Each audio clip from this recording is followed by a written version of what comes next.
By 2030, the electrification of the automotive world has to be about 50% of vehicles on the open road. But, well, the electrification of the automotive world has been happening for decades. Hey, welcome to this edition of Road Warrior. I'm your host, Grant Roberson. Now, is truly making everything battery powered the answer? Well, there's one answer that's staring right at us. That is the hybrid market. This particular model could, well, set the trend of what really works best. This being the 2023 Hyundai Elantra Hybrid Edition. And with it, it reminds us that it's not all about plugging up, but rather about fuel efficiency. Because the less fuel you buy, well, that's truly the answer. So what is the real answer when it comes to electrifying the automotive world? Is it truly EVs, or is it a combination of fueled vehicles with electric components? That is defined as a hybrid.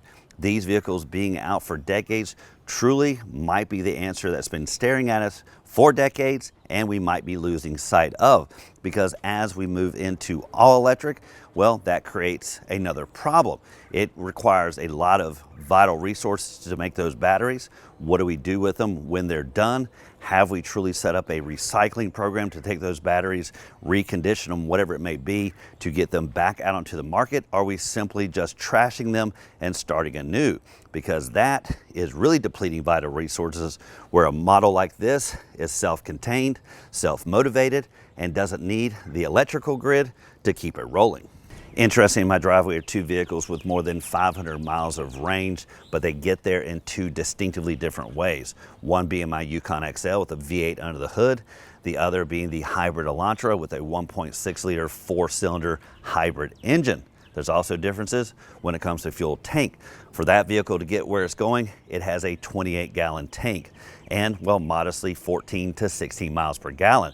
This vehicle only has a 11-gallon tank, but has about 50 miles per gallon. So it's a big story about limiting fuel tank size, because I guarantee if you put a 12-gallon tank on that Yukon XL, General Motors would rethink what's under the hood and possibly add some electrical components like we see here. But all electric vehicles, well, they don't also get the job equally done as well, meaning some have 200 miles of range, some have 250, others have 500 miles of range. But you got to pay to play, so which means better batteries, better components, well, more expensive. But also, electric vehicles have something called sport mode. When you do that, well, electric vehicles become a lot less efficient. What that means is, well, it reduces your overall range and means you have to charge up more. And charging up more means more electrification, more need for the grid, and that isn't fuel efficient. One thing I have to remember about the automotive world is it's not a one-size-fits-all, whether you're looking for a full-size SUV, compact version, or even a sedan. The manufacturer is really delivering what the consumers want.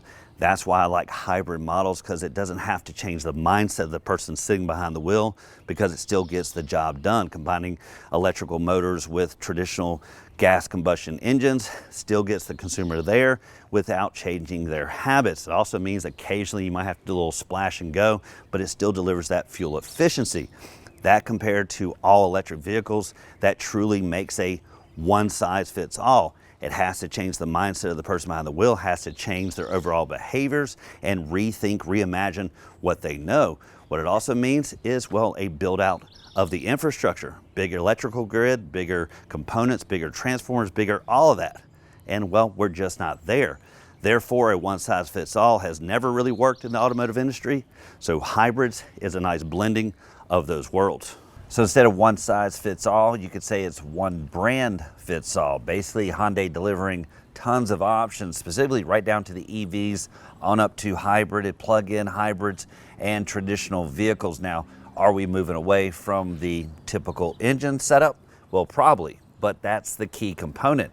Tons of options that migrate to electrification, but not all in. Now, when you talk about all in, it's this vehicle right here. What I like about the Elantra, when I mentioned it to someone, they said, isn't that a small car? Well, maybe one time, but now it has grown to my liking. Now, what you're seeing overall is about 184 inches, wheelbase around about 107, width just shy of 72 inches. The somewhat anemic number is overall height, around about 55 inches. And for my 6'2" frame, first kind of drop into this vehicle meant a headbanging affair right here along the roof line. Not a big deal, just took me a little extra effort to get lower before climbing in. As for ground clearance, just around about 5.2, 5.3 inches of ground clearance. That's pretty much snugging the road, to be expected on a sedan, but overall these are good numbers that equate to great interior legroom, and you do have some decent cargo there at the business end. As we move away from combustion engines into the electric vehicle world, there's a few things that are falling by the wayside and losing its luster. Literally, one of them being here at the back, chrome tips, rear exhaust, quad pipes, whatever you want to call them, just not part of the electric vehicle equation because you don't really need to exhaust anything. Now in a hybrid, there is still that operation, but you just don't want to see it. You want to blend in with the likes of your EV counterparts. So here at the back, you're not going to see any chrome tips dressed up whatsoever. Instead, lower fascia that really hides that exhaust operation, it is hidden there in the back right corner pointing straight down. And with electric vehicles, what you're also losing is that typical noise that goes with combustion. Hybrids have that as well, basically nice and quiet pretty much most of the time until that engine needs to kick in to keep the vehicle running or charging up. With that, there's actually needs to be some audible noises that go with these vehicles. All electric vehicles just don't make any noise, sound like a golf cart. Here on this Elantra, certainly it has some of that rumble, but when you're in reverse, if you're all in electric, no one's going to hear you coming. This vehicle lets you know with a modest backup beeping noise. Now, it doesn't sound like a FedEx truck backing up, but it does give you an audible beeping to the exterior so people know you're coming.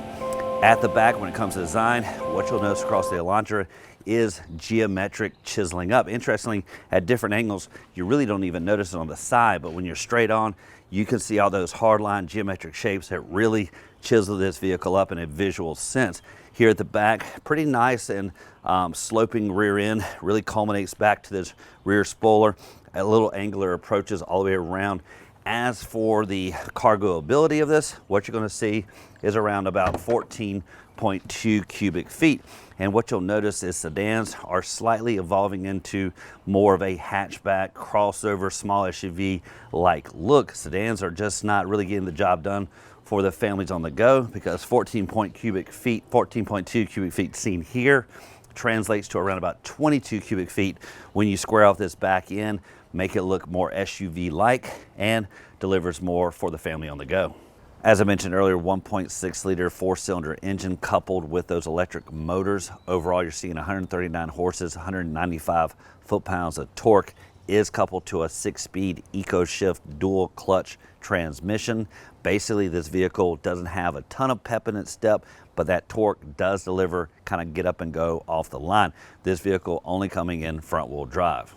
When it comes to hybrid models, pretty much the real talking point is fuel efficiency, but at the end of the day, it's all about comfort and, well, overall size. And thankfully, the Elantra really scales things up, both in overall size and interior comfort. Where it begins is in legroom numbers, around about 42 inches in the front. But the big story with any vehicle has to be the legroom all the way across, basically backseat drivers finding comfort. What you're going to find is around about 38 inches, and again, knee bleeding affairs is typically around 35, so anything above that is a bonus. As for styling, you'll pretty much find standard bench look in the back, a little bit of sculpting to the outer sides, but pretty much typical comfort for this size vehicle. On the steering wheel, you're going to find typical operation with entertainment here on the left and your cruise control over on the right. One thing you'll notice is this toggle up and down, as well as this button here. Those relate to the information there between the standard gauge cluster. The biggest really being the digital readout for speed, pretty much what I leave it on all the time. If you are an enthusiast and really want to know how well you're doing on the miles per gallon, well, that's going to be found down there on the bottom, especially with that average MPG, and over here on the right when you're charging, and of course when you're adding power and so on. What I like is right now when you're an EV, well, it tells you right there. That means you're being the best carbon neutral as possible. Between the front seats, you will find dual cup holders that are fairly deep. An average cup will pretty much disappear in here, but one thing they've done to fix that is this elevation switch, which pretty much means you just turn it around the other way, and that will create it to come higher. That'll allow you to put any small drinks without them disappearing in the cup holder itself. So when it comes to electrifying the open road, arguably manufacturers have been doing this for years. So to have a knee-jerk reaction to put all of our chips into one basket, well, that just isn't the right option. Instead, we need to think of a more blended approach and look to the hybrid model. This will allow us to task multiple resources, whether it be for the combustion engine, the electric motors, and well, if you go PHEV, that gives us a third, plugging up when needed. But if we go all electric, well, that tasks only one resource. And well, is the grid robust enough to handle it? Also, when it comes to the battery components, that uses a lot of extra precious materials from the earth. And well, I just want to give pause there as well.